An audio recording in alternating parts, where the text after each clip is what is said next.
You have the number for the Wi-Fi? Oh, yeah. Sorry, I got distracted. I got a new notepad. Distracted.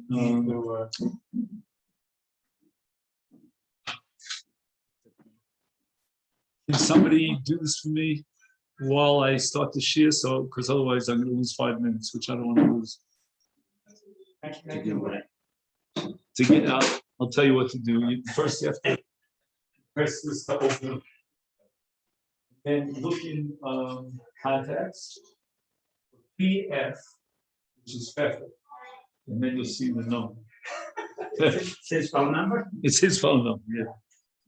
If you happen to know his phone number, then. No, I don't have it in my contact. I remember it was a phone number. So we want to finish the introduction to Zvachim here in the Mesifta.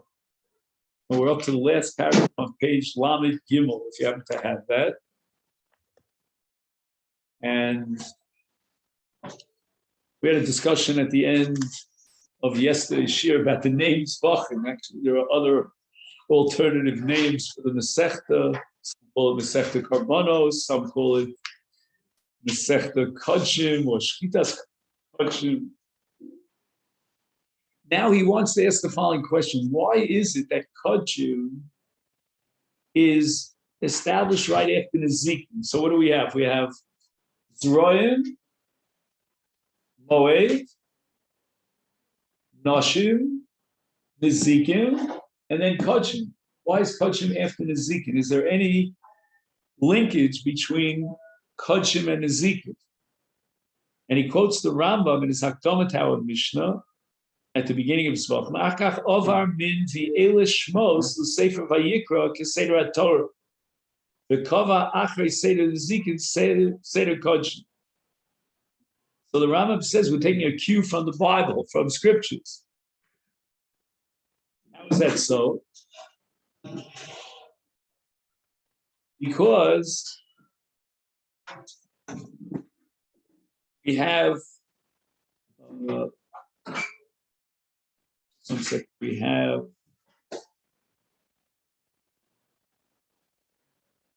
Moed. Wait, Moed is in Eilish Shmos. Right? We have, for example, Shabbos is in Kitisa. Oh, and then we also have Moedim in Parshas Emor and Sefer Vayikra. And then we move on to the Zikin. So the Rambam is not really addressing the question of why Moed comes before Nezikin. Now that's a question unto itself. But he's asking, Nezikin is all in Parshas Mishpatim, which is Sefer Shmos, and Kodshim is all in Sefer Vayikra. So the sequence goes from Sefer Shmos to Sefer Vayikra. Now, the next Seder in Shas is, and the last, 6 is going to be Seder Taros. The Fishakachu Seder Akosav Hiktim Dine Karbonos, Ludine Tumas Vitaros, Lufichlo Hiska Vitaros Elanin, Vayhi Bayom Hashmin. So Parsha Shmini is going to begin our discussion of Taros. And already before Shmini, starting from the kickoff, the beginning of Vayikra, we already have Kodshim.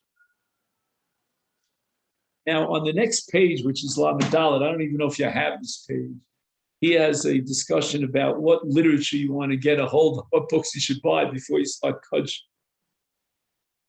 He says the classic Rishonim are published on the page, and that's Rashi, Tosfos, and even the Shitim Kubetzes. I don't know. Yeah. In my Gemara, the Shitim Kubetzes is published on the left side of the page. And he quotes the Chafetz Chaim. You know, the Chafetz Chaim was heavy into Kodshim, and he wrote a major work on Kodshim called Likutei Halachos. And the Chafetz Chaim writes, Mashalo Chibur Rishonim, Rakal Yeser Aston. We have very limited literature, the Rishonim, on Kodshim. And we have Rashi and Tosfos and a Shitim Kubetzes.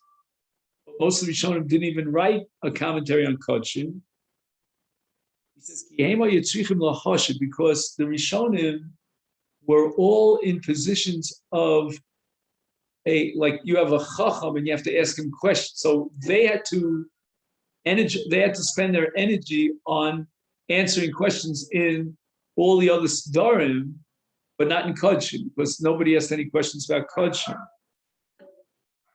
And that's called Haderech Asher Yelchu Bo, that they're in charge of teaching us what road to follow. But they didn't have any shilas in Kodshim.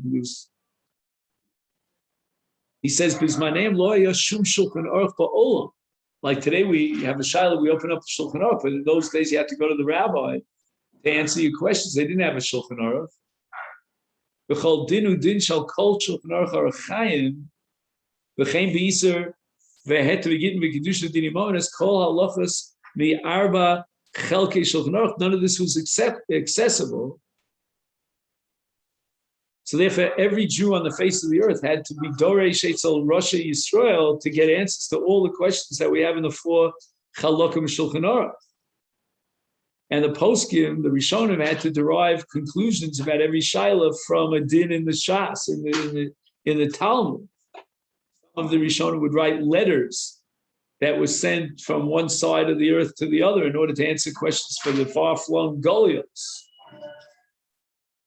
So these Rishonim, like for example the Rif and the Rosh and others later on the tour, they would write, they would codify the answers to the questions that came their way, but they didn't have time to dedicate themselves to Kodshim because they felt that their responsibility was to enlighten the Jewish people as to which is derech, what should be normative halacha.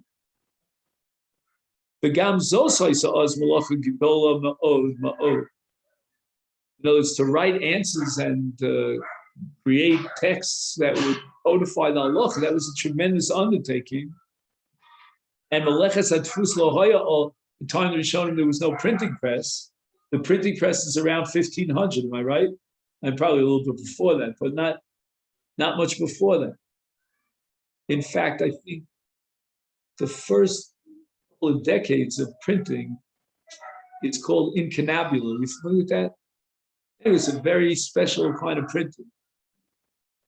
And then I think the regular printing as we know it came about somewhere around the about the year 1500. So the time the Rishonim were before 1500, there was, everything had to be written by hand and everything was manuscript. So this is a tremendous undertaking, to get the word out and answer all these questions from all over the world. And that was just about all they could take on. He says, "V'efshar od she'osu gam kechiburim kazeh gam al yeser halachas shebetorah ach lo nispashed ba'olam mipnei shelo haya oz tfus bo necharu chabirim rak bidei yechid." He says that even if they would write insights into Kodshim, they weren't, circulated and copied over and over. There was no bikush, there was no, demand for such a thing. So therefore, nisharu chiburim chak bidei yechidin. Any manuscripts about Kodshim were very rare. The Efshad Rosh Hasman is galu harbe chiburim rishonim. The Chofetz Chaim is hoping that as time goes on and we discover more and more manuscripts, that he was before the Cairo Geniza, no? What year was the Cairo Geniza? The 20s? The 30s? When it was discovered? Yeah. In the time of Shlomo Shech. Yeah, when is that? That's still in the 1800s? No. That's the 1800s. The 19th century, the end of the 20th century. Maybe you mean the 19th. No, it was the early 20s. I think it was in the 20s and 30s. And the Chofetz Chaim, I think, died, in 1930. So I don't even know if he knew about this. But anyway, he anticipated, or at least he hoped that they would find manuscripts on Kodshim from centuries and centuries ago that would never circulate. Efshar, he writes the Chofetz Chaim, B'Revos Hazman, in the past of time, Yisgalu will reveal Harbe Chiburim Erishonim Al Seder Kodshim.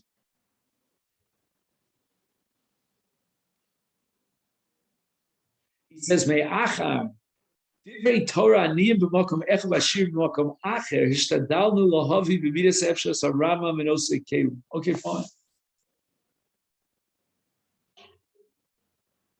Now he writes that although in the early generations of the Rishonim, we have very few written works or manuscripts on Kodshim, but nevertheless in the Achronim, we have a great deal of research on Kodshim. He quotes a sefer called Son Kodshim by Rabbi Avram Chaim Shor. Okay, he was a Rav in Belz. And then we have another sefer called Birchas HaZevach by Kednover, who wrote a commentary on the Rush, which is called the Tiferet Shmuel.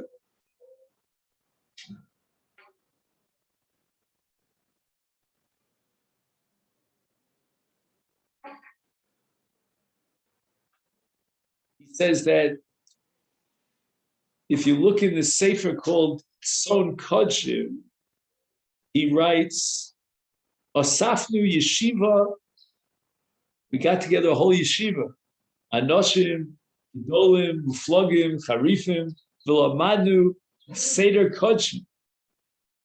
Wow. They already this is probably late 19th century, and they're taking upon themselves to learn Kodshim. Okay. Oh, then he tells you that the Chofetz Chaim wrote Likutei Halachos Chibur Kimaskonis HaRif. The Chofetz Chaim imitated the Rif. Mishum Shelo Nimtza the Adena Rif L'Masech L'Seder Kodshim. Who Kitzer Divrei HaGemara, and he summarizes and highlights the main points of the Gemara. Hanogim La'aloch that are relevant La'aloch. Kitzur Divrei Rashi, he added the words of Rashi B'Kitzur. Achas Alikutei Halachos yesh tamtzis halach la'maisa b'shem Torah HaKodshim. I believe elsewhere he has a long discussion, which I don't find it right now, about why the Chofetz Chaim was so, he was a Kohen, that's personal, but why was he so dedicated to Kodshim? I think it has to do with the fact that the study of Kodshim will bring about the rebuilding of the Beis Hamikdash. Or maybe I can find it. 1 second.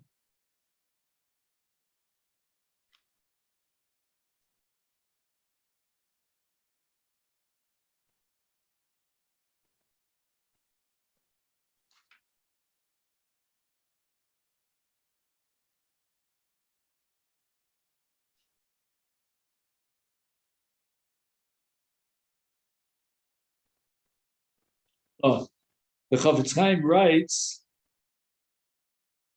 Achai v're'ai, he addresses the people of Israel, Lu Yehei, meaning I hope it'll be, Sheyovu Eliyahu Hanavi v'gam Mashiach tzidkenu b'yameinu, Alo yetzarech lanu lahaskil tekef b'karbonos v'char avodas hamikdash. I mean, this sounds like one of the modern Zionists, you know what I mean? That, we got to create a machon to prepare us for the Mikdash. Maybe we should be taking over the Har Bayis and building the Mikdash. I don't know. Yeah. That far the Chofetz Chaim doesn't go. But he says, Halo nechutzim lanu kohanim, we must have kohanim, sheyedu dinei hakarbonos. Sharei below kohanim, sheyodu dinei hakarbonos. If we don't have kohanim who know the laws of karbonos, ein lanu toelis b'binyan hamikdash. Well, what's the point of building a great structure? We can't even bring the karbonos. Uleis ata, he cries the situation that he faces in his time. Ein motzu lanu af kohen echad sheyodea dinei karbonos karoi. Wow, and this is not so long ago. Today you have yeshivas that study Kodshim, but we're turning back the clock, but 90 years ago, not that long, and he's saying I couldn't find one Kohen who knows the laws. Imagine the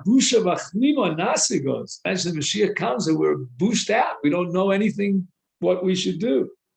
The ananolich es karpasenu karpasen kshiyavo velo ichinu es atzon mikodo. What excuses can we have that we didn't prepare in advance? The Oz, listen to this, only the Chofetz Chaim can get away with this thing. It says, Yivada lakol, become obvious to everyone. Shekol tfiloseinu bakashasenu lebias hamashiach ulebinyan avais. All this 3 times a day in Shmon Esrei. What kind of akashas? I mean, we didn't even prepare ourselves. We just they weren't genuine. Of ubibirkas hamazon arachman yishlach lanu es Eliyahu hanavi. Lucha fatzu. If we really wanted be'emes sheyavo Eliyahu hanavi alo hayu lanu lios muchanim lizeh. We should be prepared for this. Mashal umadov liechet shehizmin kruim hagudim lemishteh. He invites some very important guests to his party, his banquet. When they come, hischil hachim tzarei hasuda. Alo l'shotu pesia nechshavich. You invited such, the senator or the governor, and now you start preparing the food when he arrived. Yilagu olav hakruim od. Not only will they make fun of him, but they'll have a gripe against him. I mean, he invites them and he wasn't careful about their covenant to prepare a Suda for them. Is Kena Dor Binyonenu on a Mavakshim Hashem Yisbar Kama Pa'am B'chol Yom Kama Meos Pa'am B'Shana Sheyishlach Lanu Es Eliyahu Hanavi L'Basof Ein Onu Machinim Es Atzmeinu Klal L'Biyasa. We're not prepared at all. And there's a lot more to it, but I think we got the gist of it. Interesting. It's about 20 years before the founding of the state. Yeah, I'm listening. No, I'm just saying it's. Yeah. Oh, you mean the writing of the Chofetz Chaim? 2,000 years go by, and all of a sudden, 20 years before the founding of the state. One of the leaders of the family wakes up and says, "Wait a minute, we got to prepare for the Mashiach." But of course, between the Petira of Chofetz Chaim and the state of Israel, we had some rough years.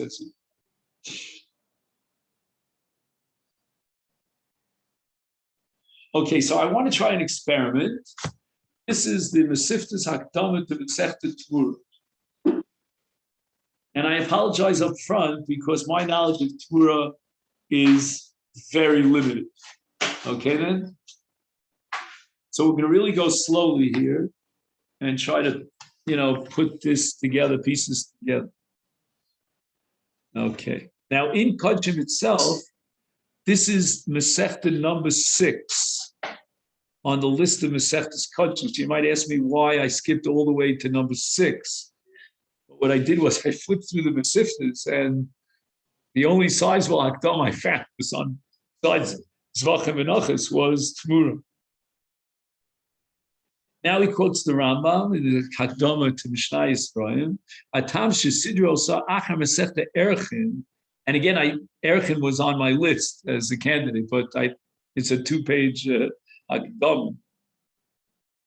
Is Lefisha Bat Torah by Yikra Perchav Zayin Ba Inyan Atmur Liachar Dina Erchin.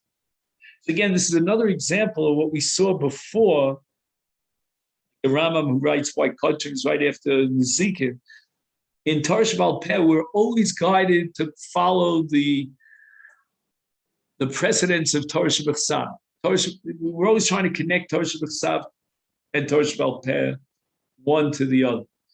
So our sequence will always follow the sequence in the Torah itself.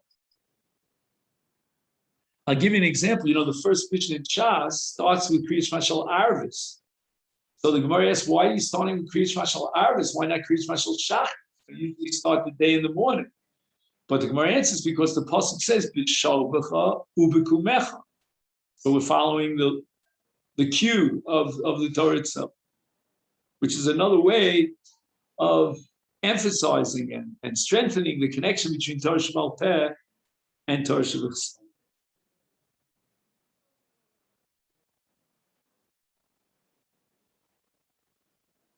Nikreis Tmura, this Masech is called Tmura, Mishum Chi Osekes Be'ikar Be'inyone HaMeimir Es Karbono Be'Behemas Chul. So just, I'm sure we'll get to this later, but just as an introduction, Meimir means he makes an attempt to take a behemoth's Kodshim and transfer its kedusha to another animal.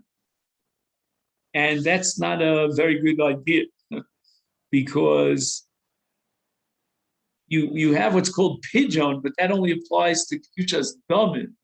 Here we're talking about a zevach, we're talking about a behemoth that was designated for the mizbeach, and in such a case, it has kedusha saguf. So there's no such thing as pigeon.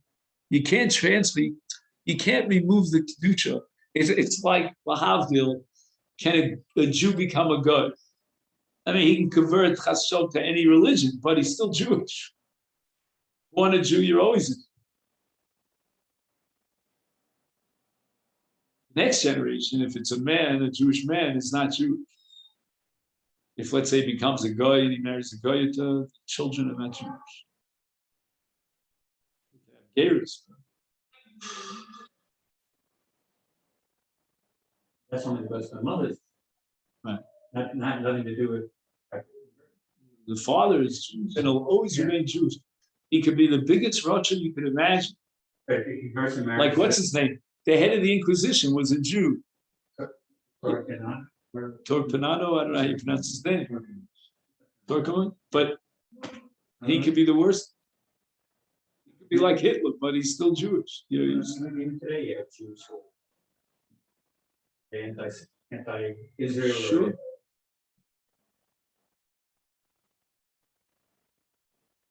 We're still eating Ben and Jerry's. But anyway, that's for a different reason.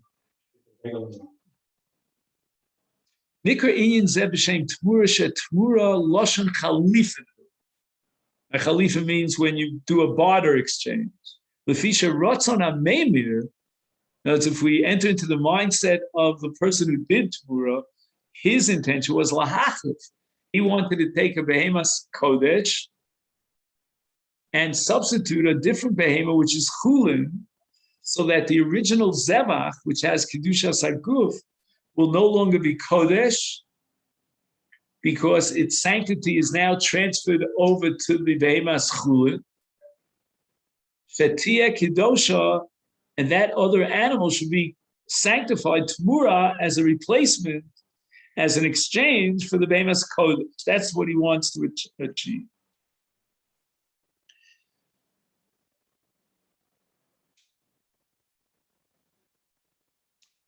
There's a footnote here which I don't understand exactly. Achronim in Isa Torah Ratzon HaMeimir Chutz Behemoth O Mishum Ratzon Lahaktish Behemoth. Interesting. Apparently, there's a possibility here that the Isa of Tmura is because you're taking a behemoth chulin and you're illegally making it into kodesh by transferring the kedusha, which you're not allowed to do. Despite the intention and the agenda of the Meimir, he wanted to remove the kedusha from the behemoth kodesh. He cannot do so, and that's the gzera of the Torah. Now he quotes a Rambam. Tam shegazra Torah. Okay, this is a little bit more, shall I say, philosophical. In other words, he did not achieve his goal, and the original behemoth kodesh remains kodesh. Lefi shem higdish behema kedusha saguf shema yachzor bo. B'keven she'eno yochel lifdotza yachlifenu b'pchusa mimenu. In other words,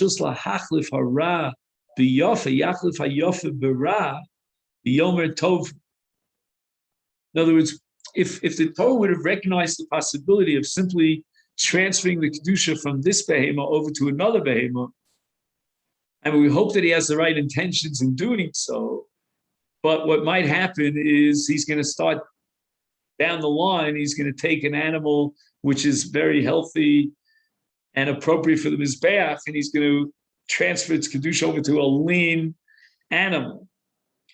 It's therefore Sosam HaKosu B'Fonav, the Torah blockaded his way, and Shelo Yach. Also, She'im Yachlif Yomar Harei Hu Tvaso Yekodesh. If he makes a declaration that I want to transfer the Kedusha from this animal to that animal, then the Torah declares that both animals will have the status, the identical status.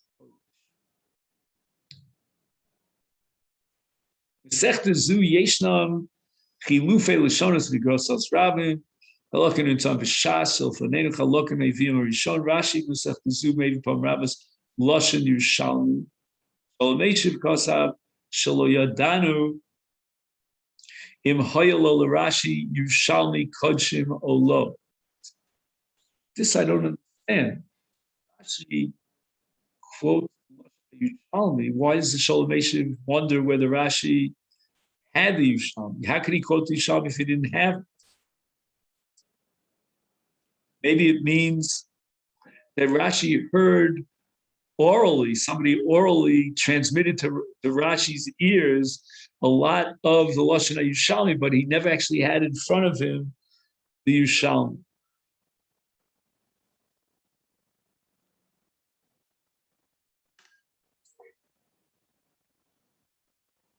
Now he mentions in this last paragraph some of the other topics that are covered by this Masechta, Psule Karbanos, Vlados HaKodshim. What's the status of the Vlad of Kodshim? And the introduction, which we're about to start, Makifa es Ikar no Ikar Nosim Amurim, Chalekes l'shlosha nosim merkazim aleph tmura b'karbanos bet karbanos she'enam re'uyim. I guess that means what constitutes a mum, and therefore excludes the animal. And finally, v'lodas hakodshim.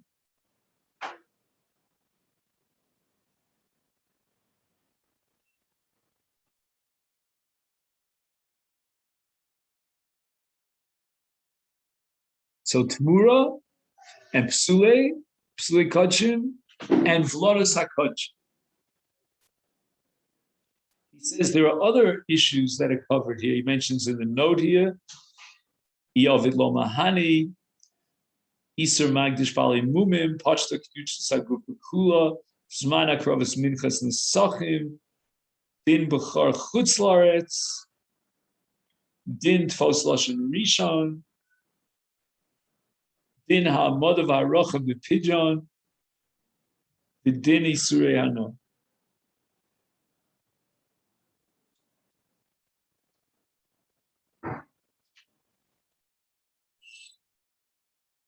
So these are other topics that are covered by the Masechta, but I think if I understand correctly, the introduction is not going to cover those topics. The introduction that we're about to embark upon will be limited to those three categories. That means number one, Tmura, number two, Psuli HaMukdashim, and number three, Vlados Kodshim.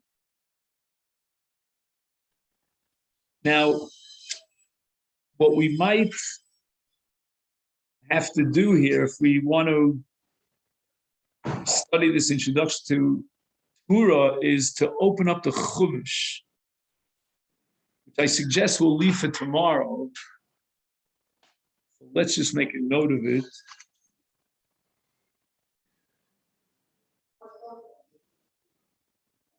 So I don't know about you, but I feel that this little bit of introduction for the last 15 minutes, whatever we did, whets my appetite. I don't know if you feel the same way.